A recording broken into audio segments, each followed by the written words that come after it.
Mengapa warga sipil bisa mendekat ke area pemusnahan amunisi?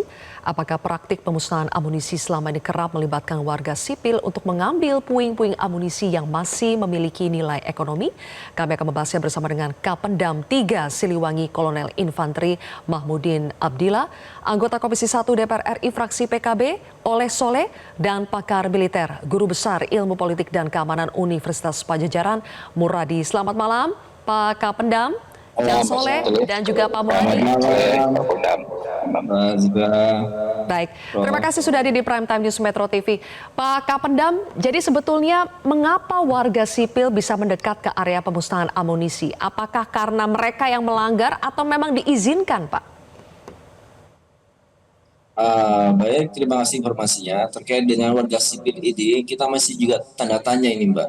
Mengapa warga sipil ini bisa masuk? Nah, saat ini tim investigasi dari Mabes Angkatan Darat sedang melaksanakan tugasnya di lokasi bersama dengan tim di wilayah, bersama juga dengan tim dari Gabusmu 3. Ini sih kita kembangkan lagi terkait dengan masyarakat yang ada di wilayah tersebut, Mbak.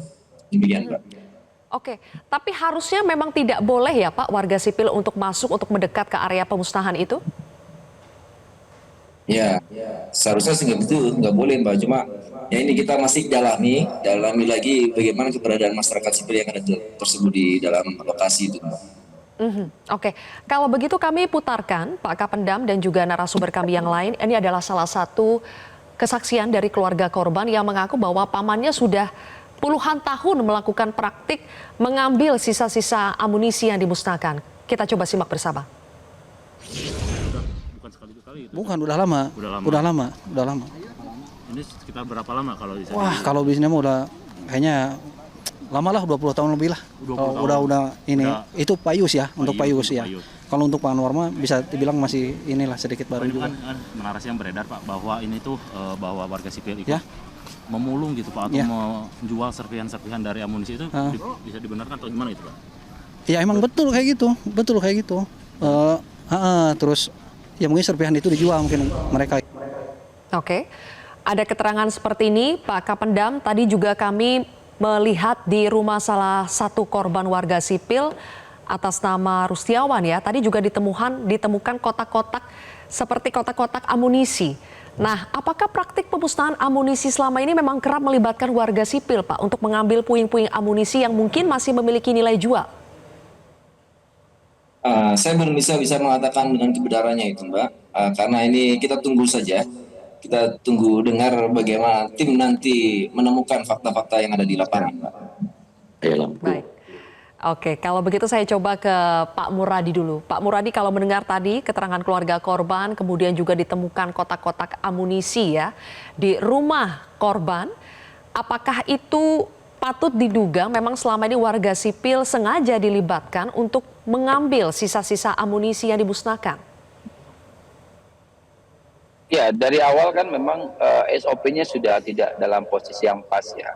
Misalnya katakanlah orang keluar masuk, kedua juga itu wilayah BKSDA, bukan sepenuhnya dikelola oleh teman-teman TNI AD atau teman-teman di Kodam Siliwangi. Yang ketiga, teman-teman itu memang tidak dipekerjakan secara formal kalau ngelihat dari polanya, tapi memang diminta untuk kemudian melakukan pembersihan dan mendorong proses hasil sebanyak kemudian dimanfaatkan untuk kepentingan bisa dijual dan sebagainya. Jadi saya perlu menegaskan bahwa proses ini nggak harus bisa dibuka juga, bahwa investigasi ini perlu kemudian dilihat bahwa ada proses di mana SOP, kemudian tahapan, kemudian juga tadi kalau bicara soal proses peledakan sumber 1, sumber 2 dan terusnya, itu terjadi misalnya delay yang sangat singkat. Karena dalam protap sebenarnya sudah disepakati bahwa sudah ada bahwa setiap peledakan pertama itu ada waktu 2-3 jam, bahkan mungkin 1 harian untuk memastikan bahwa misiu ataupun itu tidak lagi aktif seperti itu, Pak. Baik.